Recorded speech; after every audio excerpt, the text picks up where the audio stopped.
Right, inini ndine dambudziko rekuti ndine nyaya yemwana uri kurwara. Mwana wangu asati anyatsokuita zvakanaka. Nyaya iripo ndeyekuti baba vangu inini vakandotora mushonga kun'anga mbiri, yechirume neyechikadzi. Baba vakatora mishonga iyi nechikwereti, havana kubhadhara n'anga dziya. N'anga dziya dzakafa, baba vangu vakafa. Zvadaro mwana wangu musikana wakarwara, wakapenga, wakanga third year paMundare Teachers College. Ndichizozvitsvaga zvakaenda kobata kuti pane n'anga dzinoda kuripwa dzakatorerwa mushonga nababa, so ndakandoripa n'anga dziya. Dzadziri dzekupi n'anga idzi? Makaripa zvakawanda sei? Ndakaripa mombe, mbudzi, jira, doro nechikafu chokuti vanhu vanouya ipapo vazova vanoona chokudya. Ndikupi uko? Kuchipinge kwa Maria paSabhuku Kwasha. So ndaona zvadaro, ndakazofamba ndobva ndabva kuti pane mweya miviri apa. Pamakaripa zvakambopera here pamwana? Kuripa mwana ndopaakazorega kupenga, ndabva koripa ndopakazotanga kuti mwana akutangawo kuite zvokuti munhu ungava unotaura naye. So zvadaro ndaona futi again kuti mwana asati anasa kusvike zvandinomuziva zvaari, ndakafamba ndopandakazonzwa kuti pane mweya miviri iripo, tsvaga n'anga ufembe mweya ichakutaurira. So ndakatsvaga nyanga ikafemba, otobvunza kuti koiwewe mukoma wako ari kupi? Ndikati mukoma ari kuHarare. Zvikazi koiwewe unoshanda zvinhu izvi wega sei? Ndikati mukoma ndakavataurira, vakati ndezvako ina handizvizivi, handitedzi zven'anga. So zvadaro nyaya iri kushupa apa ndeyekuti baba pavakafa mishonga iyi vakasiyira mukoma. So ndobva ndazoti mukoma ona zvinhu zvakamira zvakadai, dai tashanda zvinhu izvi tindoripa. Mukoma vakaramba. So ndikati saka mukoma aramba kudai, inini nyaya ndichaikwanisawo inini. Ndakuenda kuMatare, ndakaenda paSabhuku Kwasha. Ndasvika paSabhuku Kwasha ndakamudza nyaya yangu. Sabhuku Kwasha akati nyaya yako iyi ndiwega unoiziva, isusu inini handitambiri nyaya dzakadaro. Nyaya yaunoita iwo famba nemupurisa wangu tozonzwa pamunonga mabva. Takafamba nemupurisa waya, tikasvika mukoma akabatwa. Abatwa kudaro, Sabhuku wadaidza mukoma kuti vauye kudare. Mukoma aingotsika-tsika asikauyi kudare. Sabhuku obva adzondifonera ndiri kunongo zvikanzi wona wena iwe mukoma wako ndiri kumudaidza kudare asi uri kungotsika-tsika, asi kuuya ari kumenyepera. Ndinonyamisa akati kuti musi uya wasvika haauyi. Saka shamwari uya kunongo tione kuti tingaita zano ripi. Ndakatora rifi ndikaenda kumusha, ndikasvika ndikaonana naSabhuku, tagara naSabhuku. Sabhuku akati mukoma wako ndiri kumudaidza ari kuramba kuuya. Hameniwo munin'ina wacho, tingaita sei kuti mukoma wako auye? Saka pamusha pedu paibaka moto. Kubaka moto sei? Chipoko, zvakaita chipoko kubaka mai. Bvuri riya rimwe rechirume rere kuvapangidza kuti riri kurwisa mumusha mwedu. Bvuri rechirume nderipi ramunombotitsanangudzira ivo? Bvuri rechirume ngeri n'anga yechirume. Ngoti pane n'anga yechikadzi yakatorerwa mushonga, pozoita n'anga yechirume yakatorerwa mushonga. Saka ine simba stereki in'anga yechirume ndiyo inofamba nemoto. Saka pamba pedu paiti manheru paya paibaka moto. Munoma Mutare? Kumusha. Alright. Nyaya iyi moto uyu waiendera vanhu here kana kuti waingoti tongoti zvakaita pakona ndo pamaimboona pakangoti chii. Ndichitoona kuti pane moto ndo zvavangachita. Saka ndozana ndakazondikati inini Sabhuku muchidaidzai mukoma mutsanangurira ngemoto muchiti ngauye tione kuti zvingaita sei. So mukoma akauya, vauya zvavakazoenda koronga nasabokipa pavo vachiti vakazondidaidza vanozondidaidza mukoma ndo pakazotodzoka kuenda kuHarare. So zvadaro ndakazofunda futi sekuru ndikati sekuru sofa nyaya yedu iti papi zvikanzi inini muzukuru nyaya yako ndadini ndaikoniwa. Ndikati sekuru ndo zvamati nyaya yemaikoniwa vana vanogara sei pamba panobaka moto. Zvikanzi inini zvendingatoita ndikatokisa kuna headman. So sekuru wakanyorera tsamba ndakaenda kuna headman Zamchira. Zvakapa headman Zamchira akamufonera right akauya kudare right auya kudare takapinda mudare tapinda mudare inini ndo pandakauza ipapo ndikati no nyaya ine ndakataura ndokuripa kwandakaita dambudziko rendina chibva ndazotaura futi kudare kuti mukoma ava ndo vakasiyirwa toolbox right tiri headman kudaro takati tiende kunyanga mukoma vakaramba kuenda kunanga. Isusu takaenda kunanga nemupurisa waHeadman kusvika futi mukoma wakabatwa kunanga kuya vasipo kudaro pakazoita vaningina mukoma tanga tamusiya kwaHeadman akati handifambi kunanga. Takaenda nevaningina vaviri kubva taenda ikoko kusvika pamukoma abva abatwa right abatwa kudaro zvikanzi kunanga kuya nyaya yenyu munofanira kuishandira mudare muripo torai nyanga mufemberwe muri mudare right. So uyu mukoma angatotiza takazobva kunyanga atobva paHeadman papa Headman anozobvunza kuti mukoma wenyu waenda kupi well zvikanzi imimi endai mooronga tozozwa ndimi rekwautitwa. So takaenda tasvika ikoko vakazoenda vadingina ini ndaenda pachikoro panodzidzisa mudzimai yangu ndo pandakaenda korara. So takaenda kubvumirana kuti mwana woga woga abvise $50 then tozoronga date rekuti tozoenda kwaHeadman.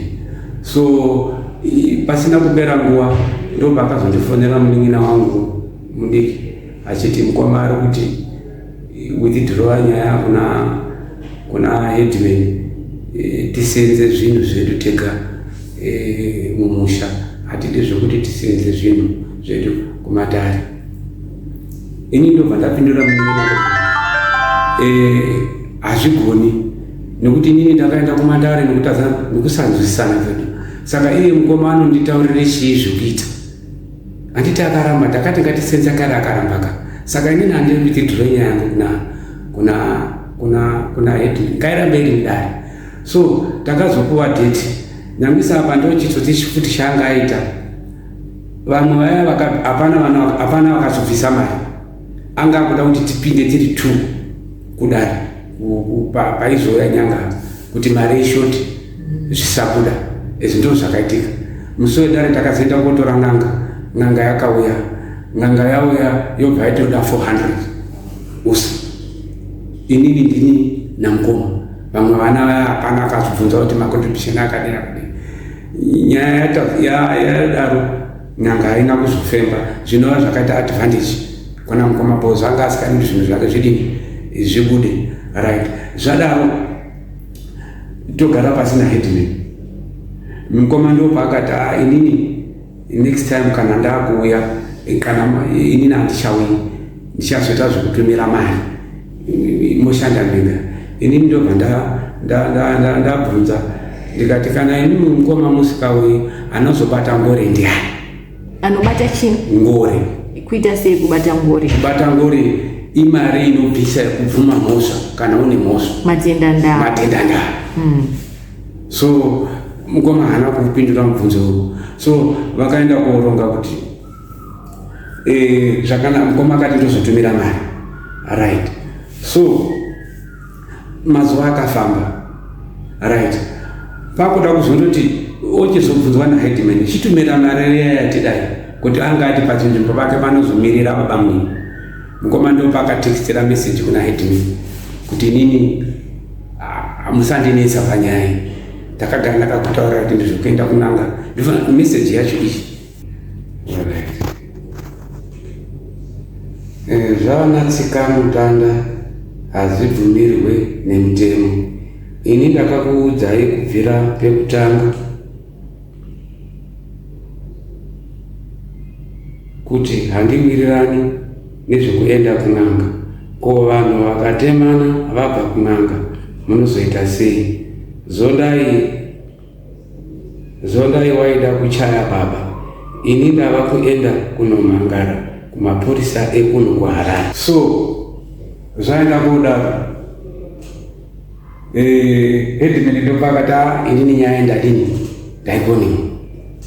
Ndakanyorerwa tsamba naheadman ndikaenda pamambo musikana ndikandovapa tsamba iya.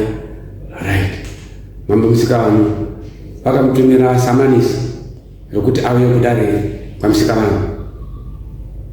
Mazuva ekuti dare rasvika kuti auye iye mukoma akafonera kamusikana achiti haana mari yebhasi. Then zvadaro haana kuuya kukoti.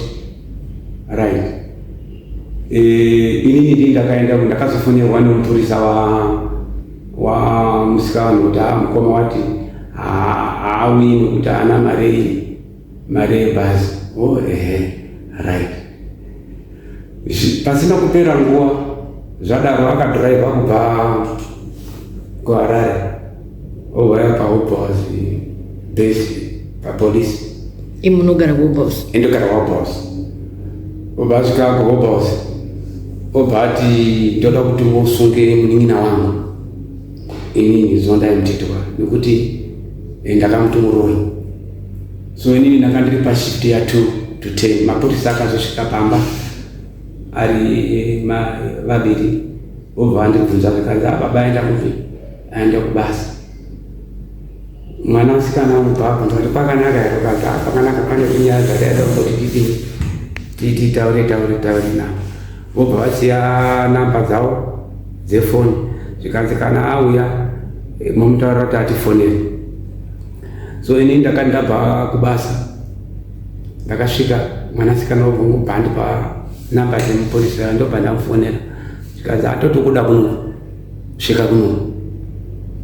Ndobva ndaenda kumapurisa kuya ndosvika zvozi atatokusunga iwo. Ndikati mandisunga nenyaya iyi? Zvikanzi mukoma akabva panapa ati tikusungeni achiti iwo wakamuti Muroi. Ndikati ndakamuti Muroi kupi? Ende zvanga zvaita sei? Ende wanga ari rini wandakamuti Muroi? Ndikati iye unondimangara kuti inini unondisungisa kuti ndiri Muroi. Nyaya yemuri yaari kutaura iri kudare kwamusikana. Saka ndiri kumbirawo kuti ndiudzwewo mupurisa wamusikana kuti ndo zvaitika kwandiri. Zvikanzi makasunguka fonai. Ndobva ndafonera mupurisa wamusikana ndikati shamwari kuno kundadini ndasungwa. Zvikanzi wasungwa nenyaya iyi? Ndikati inini nanzi ndiri Muroi. Mupurisa yakati mupe foni nditaure naye. Ndobva ndapa foni kumupurisa ndaingodzi vangu uchitaura zvikanzi mamusungirei? Zvikanzi mukoma kanzi iye mukoma ake haasi kutoya kudare kuno kuchiichiichi. Right, ndakazorara kumapurisa kuya. Zuva ramangwana wacho vanga vari panaiti mapurisa vaichirwa nevamwe vakadzi vaviri. Umwe wakadzi vaviri murume wacho ndiroshanda naye. Vakasvika pavasi vamutotwa muri kuitei panapa? Ndikati ndakasungwa nenyaya iyi. Ndobva ndavatsanangurira kanzi nyaya yakadaro hane nyaya yekuti ingakusungisai ngokuti haisi criminal mirai ndibate shefu wangu. Obva afonera shefu wake. Shefu wacho obva auya otaura vakanzi hapana nyaya apa, haisi nyaya yekuti apa anga ndokwenyera kuti doketi kuHighlands. Saka rakarasika raida kuti ndisungwe futi again. That doketi iye wakaisa chipingi ndopakaita mistake. That doketi aifanira kuenda kuchisumba nje polisi. Right, so zvadaro ndopva ndakazoenda futi kwamusikana. Ndobva ndabvisa mari $80 dzekuti mupurisa transport yake chikafu chake chichi aende kosunga mukoma kupi? kuHarare. right ndakabvisa mari mupurisa ubvaenda. So ini ndakaita follow up yekutera mupurisa wani. So ndakazomufonera, pandakamufonera namba yake haina kupinda, pasina nguva ubva nditekstera message kanzi ndiri kumarondera, kana ndabva marondera ndiri kuenda kuHarare, kana ndaku Harare ndo pandichakufonera. Handina kuzombozwazwazve nezvake mupurisa waya right. Ndoda kubata nduna yacho yaMusikavanhu ndichibvunza tichitestera, haina kundipindura right. Ndozobata kuti vaMusikavanhu vacho ndopavakanditi inini ndibvunze Mwanesa. Ndozvondishamisa kuti ndobvunza Mwanesa sei, ivo vanaye ikoko. Mwanesa ndiani? Mupurisa waMusikavanhu. Ndiye andakabvisira mari kuti andosunga Mukoma. So ndaona zvadaro kuti akuchina chichabuda paMusikavanhu, ndopandakaenda paMutasa. Saka paMutasa ndakatsanangurira nyaya yangu, ndokaMutasa akanditsanangurira vachiti isusu hatitongi nyaya muna November. Ndobva ndapowananga kazozotifonera muna December. So December chingotanga ndakavafonera vakatiuya kuno, ndobva ndaenda paMutasa. Saka paMutasa oti isusu hatitongi nyaya dzekuChipinge, dzoka kuna mambo ako Musikavanhu modini motonge nyaya. Saka ini ndopandiri kuona kuti izvezvi ndopandaomerwa nazvo, nokuda kwekuti ndochienda kupimanya, nekuti mweya yevanhu vaveraya iri mumusha mwedu inoda kuripwa. Pandakati ndienda komangana kwamambo pacho akuna kuchabuda. Saka ndichikumbirawo rubatsiro kuti dai pane zvingaitika kuti Mukoma vauyi tisangane mudare, patsvage nyama, vafembe mabvura aya, vataurirana naMukoma, vapedzerana naMukoma. Then kana Mukoma akataura nemabvura atiripo tiri mudare, I think ndo panozobatwa ngoro aya, mhuri yangu inonga yagarawo zvakanaka. Okay, ko saka ndapi mamwe matambudziko amuri kusangana nawo nekuda kwemabvura aya mumhuri menyu? Tingangoti inini dzimwe nguva kana kunyambura kubasa chichi ndongeri, kana ndakungoti munhu handireka ndamuita munhu otondirafura kana kuita sei. So tingangoti mweya inongoita kuti kugara kwako, magariro ako unoita, unongeri kana wakungoita zvimwe zvimunyama zvekuti mumwe munhu hapana chaanonga akuitai, mungomuona kudai ndiwo mavhiri ari kuite chinyi. Tingangoti mufamily hamuna kunatsa kugarisika zvakanaka, zvinofanira kuva zviri. Pane zvaunongoona kuti zvimwe zvacho ungatadza kuzvitsanangura, asi zvimwe unonga uchizoona kuti maitikira akuita zvinhu zvekumana zvabva zvotodai. Pamwe pasikafaniri kuti pangaita musindo, unoona pakuita musindo. Ko mwana wenyu musikana uyu akazodzokera kuchikoro here kana kuti akubasa here? Ari pa-attachment this year, asi nyaya indoripo ngeyekuti anongopona nekuramba achingoenda ari muchiporofiti kuti atauti chikoro chake zviri right, achimbopuwa mvura achidai ichizvimbodai zvidai. Zvinhu zvisikafaniri kuva tinonga tichidaro. Munhu unofanira kuzvigarira pachake asvikire zvinhu zvake. Itori dambudziko futi again ukaona wakufunga kuti ndakuenda kumuporofiti, kuda kudai woenda kumuporofiti, kuda kudai woenda kumuporofiti, ungaita upenyu kusvika rini? Akura sei ndedambudziko rekurwara musoro iri ranga rakamutangira ine makore mangani? Ndofunga almost should be 5 years. Asi ane makore mangani izvozvizvi? Asiri akaberekwa musi akaberekwa 1996. Asi izvozvi zvananazvo zvanani, asi ndo pandataura kuti ngezvekungwarangwana anoramba echingopuwa mvura echidai kudai kuramba zvichidai zvisikafaniri kuti zviro zvinodaro. Munofanira kuzvigarira, kwete kuti ungofunga kuti ndakuda kudai, hazvifaniri kudaro. Kukamoto kachiri kuonekwa here kumba kumusha? Patakangoenda kumatare moto wana kuzobaka. Patakangotanga kuzi taenda kumatare nanatsikwashakanyara. Saka zvinhu izvi zviri kungoitika muimba yenyu imimi chete here kana kuti nekuvanin'ina nekuvakoma vamwe? Inini tingati handingachazivi kumba kwamwe, asi pazvakanatsa kubudisa kuti zviri kurwisa mumba mangu inini, zvakakanganisira mwanasikana wangu anga aroro right. anga akupedzisa teaching yake paTaticus College. Ndakabhadhara mari dzakawanda, mari dzandakabhadhara pakurwara kwemwana, a lot of money. You see, so all of those things ndinokuziva nokuti vanhu vaihindura nyaya dzangu dzidzi dakuri kuti yakahenderwa zvakanaka, zvinhu zvese zvisina kusvika all that. Saka nyaya yangu kuti inozopera sei? Saka zvakarwara ari kuvarume vake zvakafamba sei? Apa anga akapenga ari pachikoro. Ndini ndakazoenda kumutora ndadaidzirwa, asi Mkwasha anga abvisa mari idzi ndakazototosa hangu. Inge kawanda sei? Inini I'm not good at figures, but inini andakaenda kubvisa ndakazotobvisamo achiri ma-RTGS. Ndakabvisa 10,000 RTGS, but yanga chine value by that time. Okay, Mkwasha ndiye angatidzosai mari yangu iri kana kuti manga ndakatoona kuti iye Mkwasha paamana kuti mwana wangu apenga, mwana wangu akupenga, akapata anchadi mwana wangu. Saka vangu vasati vane vana vese vanga vasati angatobva kutobvisirwa. Ndakandapedza kubvisira anga abvisira achingoti akamubvisira achiri pachikoro ipapo, achiri paNTC. Saka tingangoti zvinhu izvi zvanga singadi kuti aroorwe here kana kuti zvakanga kutoitika pange zvokuti pamwe pandasiyirira ngepekuti indanyanya kutaura mberi kozi iri kushupa mumusha iri kukonzera iri ndombo, asi imwe futi yakanyanya kukonzera kuti apenge ndeyekuti baba vangu inini vakabetserana nehanzvadzi vakuuraya Mkwasha.